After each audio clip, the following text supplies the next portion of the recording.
Welcome back. Thank you for staying with us on Citizen Weekend. It's been an interesting week where we have seen titles, or rather licenses, revoked to private companies from conducting development operations within Ngong Forest. And of course, there's also been a lot of talk about just what is happening within Karura Forest. And today we're trying to get an understanding of what's happening with Dr. Kalua Green, who is an environmentalist, ecopreneur. Thank you for joining us. Just what do you think is happening within Ngong Forest? Some would ask who in their right minds would issue a license for a golf course and a restaurant within a forest? Thank you for having me, Yvonne. And it's always a pleasure to be here to speak about things that are right in my heart. Ngong Forest used to be about 7,200 or thereabout acres. Today we are talking about it at the range of about 3,200. If that is not alarming, if that is not urgent, I don't know what would be. If you talk about other forests, because I think for us to get a good perspective of the entire situation is also to look at other forests. Mau Forest used to be about 1,040,000 acres. Today, we are talking of less than half or about half of that. Where did that go? In the Mau case, of course, it ended up going to private hands. We have Kuresoi constituency, we have Narok constituencies in their numbers that have been created out of that excision. What has led to all this?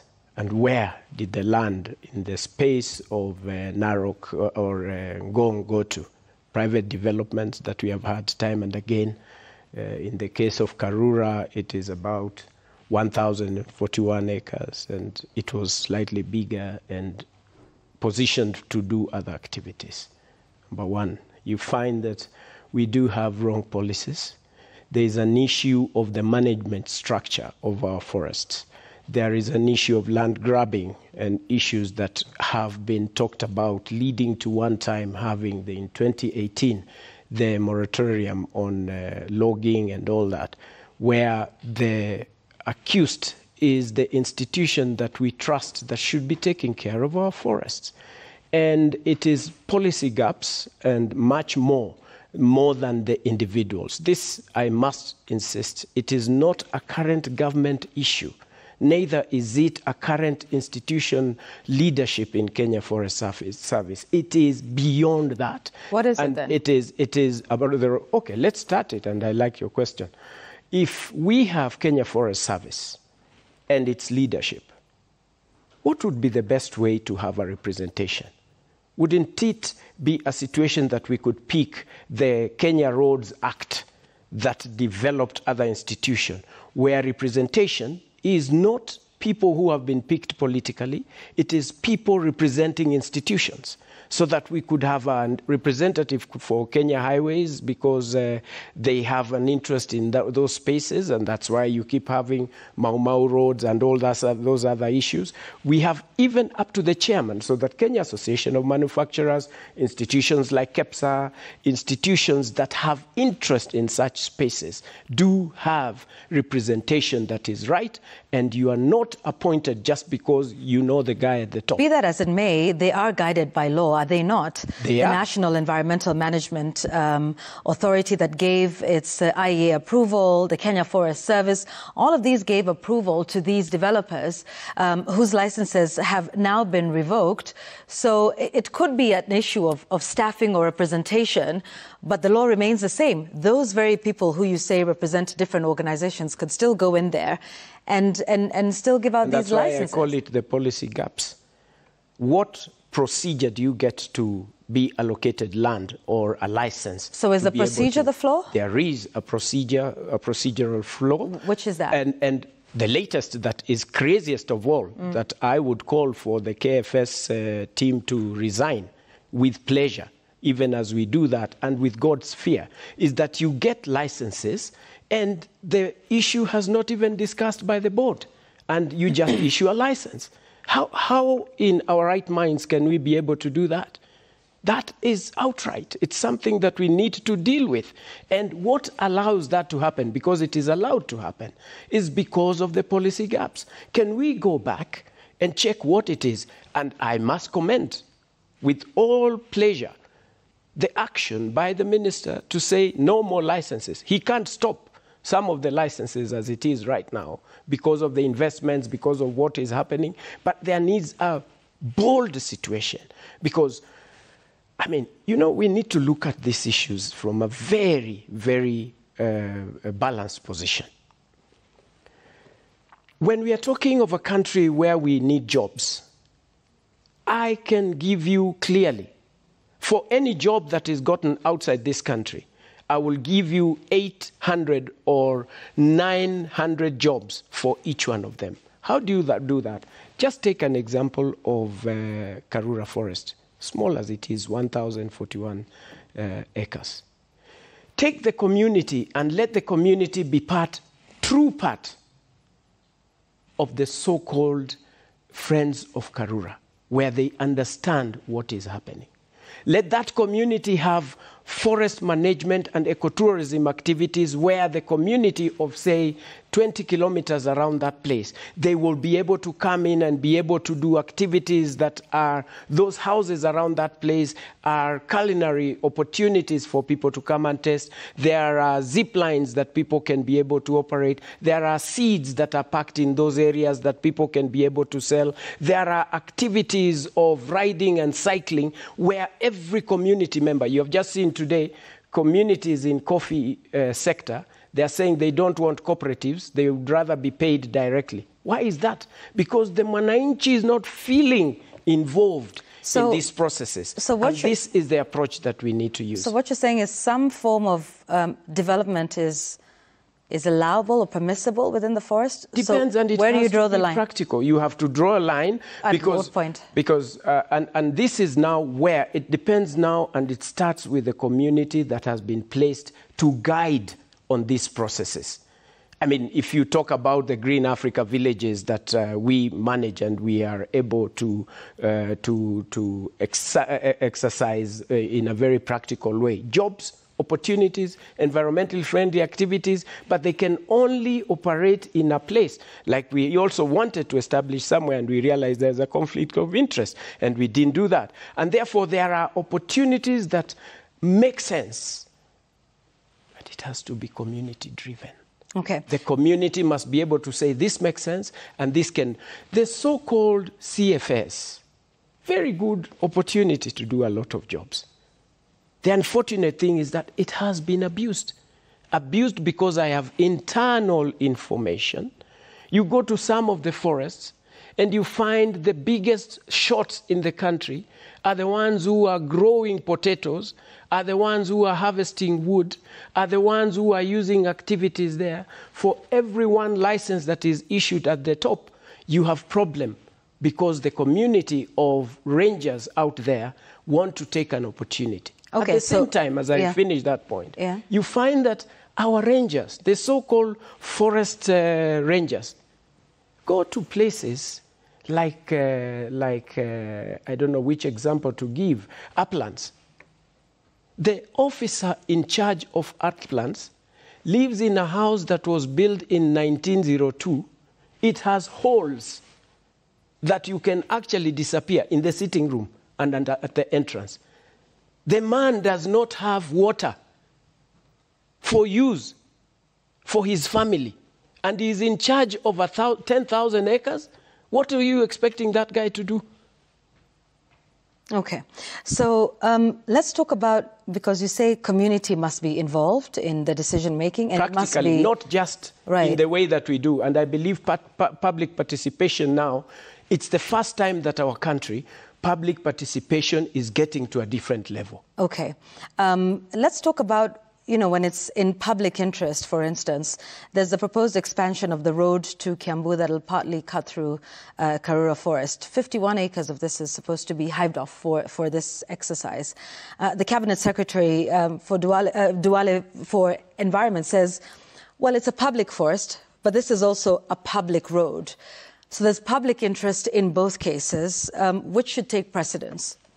That is where we need now to think as human beings. And I mean every sense of those words. Yes, there are beacons that were placed in time, many years back, that was supposed to show expansion of the road. Similarly, there are other activities that we are supposed to be doing in different places. The way we were to do things in 1930s is not the same way that we can do these things today. Talk to every expert engineers that we have today from national highways. They will tell you there are alternatives that can be done. It is not a wild imagination. In your view, Kalua Green, should there be a road going through Karura Forest? Yes. Okay. Not inside Karura Forest. Do not disturb that space. The existing space offers an engineering activity and opportunity that is modern with the latest technology that there can ever be to even have roads one on top of the other. Do you trust that that is what will happen in this case? No, do you trust that that will happen in this case? No, of course, this is not the issue. You look at what has been issued and you realize that is not even the intention. The intention is to have a facility that is a hotel so that people can make money and do something like that. Other activities, satanic things. Sorry to use these words. Because we have God-given activities and minds that we can be able to transform. Karura as it is today, using the same people, can offer job opportunities, not less than 30,000 job opportunities, and transform the livelihoods of those people. A road that is going to the to the global center of UNEA is a road that should be mentioned anywhere in the world. Ecotourism activities, people just getting there to do what they must be able to do. Communities enjoying making money and things that can be done. Seeds being packaged and all that. Lost opportunities. Is the Friends of Karura doing a good job? Yes. But at this level, does that mean that that is the level that we should be? We should be at a higher level.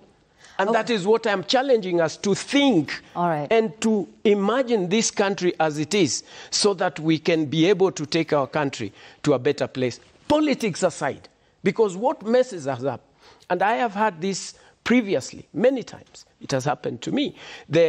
One former minister, I remember, and she was a scholar, Professor Wahungu, she said on national TV, Karura Mau Forest challenges are not environmental challenges. They are political challenges. In fact, she challenged me to even form a political party so that I can be dealing with those issues at that point, even when I have one MCA or anything, because my interest is where livelihoods are going to change. It doesn't matter if I have zero, but I will stand on the platform that is required. Okay. As we close, let's talk, just what you've said is that there are opportunities that are available to economically benefit communities around the forest. So when we speak about licenses in a public forest for, say, private or profit, this has happened before. We've seen it. We've seen many of those organizations happening. What would be the circumstances under which this should be granted to a private organization? First of all, should it be happening? And if so, under what circumstances and what should be the key considerations to do this, if at all? Go back to public participation at its best. Let the community do what they feel is right for them and is going to change their livelihoods.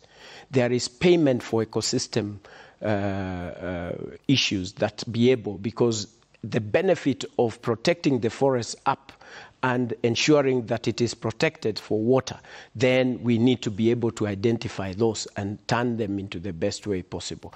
The procedures is what is right as opposed to the institution. Driven by the community. We have one of the forests that was cleared within 30 days. The entire forest has been suffering all the years, 30, 40 years later, because the community was not involved. They have been protecting the forest, and all of a sudden this has happened. Tree growing, I have said it umpteen times. The 15 billion tree campaign, where is the money that is going to benefit the community in terms of carbon credits? Do the people trust the government in what we are doing? Is that money going to reach them? Haven't we had places where the money has been taken to other places Can't you hear voices that the registration of your trees into the miti mingi will go to other places and you don't know what is happening? These things are happening to the country. How do we build that confidence? Go back, draw a line. What used to happen 40 years ago is not what should happen today. Get KFS with their good name and what they are doing to step aside. That is the beginning of everything. Stepping aside is not condemning. They are using what they have and is available today for them to abuse and to use what they are using. Let them step aside. Let this process be started again. There are activities, reports that have been presented in this country that clearly state and point fingers at this institution. How on earth do you issue a license without the board approval? How, on heaven's sake and for goodness sake, do you blame an institution and you say that so-and-so was the chairman then, and therefore he is the one who messed this up? Yet the institution still stands. It's not about the chairman. So they should go home? That's my humble appeal, that I would call them, please, Mr. President, take me home. Let this place be organized in the best way possible. Internally, there are issues that staff are crying, they are suffering, they don't have money, they don't have water, they are suffering in the cold without even clothes for cold. On the other side, what we are calling economic opportunities are messing up the opportunities, and they are driven by political approach that is bad. Draw the line. Close down KFS as it is. Asubuhi na mapema. You have a minute as we close this interview. The Cabinet Secretary, Aden Duale, asked for a detailed brief on what happened within Ngong, and he asked for that report to be given to him within 3 days. That was on the 18th of December. That has now lapsed. What would you want him to do? Good thing I have closed down KFS. KFS has got very good people, but they are stepped on. Ordered, do this. By because whom? By who? Political opportunities. Because the law agrees as it is. We need to tighten it. Because where did 600,000 acres of Mau go to? Where did 3,000 acres of Ngong Forest go to? Is it not the same activities that have been happening? For us to change this nation, we must take bold steps. I wish I had an opportunity. God would take me to what needs to be done, and I would leave even the ones who are asking them to step down. I would leave them happy, because soon they will come back, if they have to come back, and do what is supposed to be done in the right way for God's glory. This country can change. And the current government, we have an opportunity to change things and make them better. If we wait too long, if they wait too long, it will be unfortunate that the public will have taken precedence because they know about the law of the issue on public participation. Yeah. The future is in our hands. It is a choice that we have to make. Hakuna kucheka na watu. Let's just do what is right and change the opportunity. Job opportunities, I've said, Karura, talk about 30,000 jobs. Yeah. Talk about Ngong, another 50,000 jobs. Talk about Mau, how many more jobs opportunities. Right. Million jobs easily. I have demonstrated in my articles on kaluagreen.com that you can be able to see what is done and practical issues. Sio stories ajaba. Thank you very much, Dr. Isaac Kalua Green, Ecopreneur, on what's happening within our forest. We'll have to leave it there for now. Thank you so much for coming in for your insights here on Citizen Weekend, where we take a break and we're back with the day's sports news.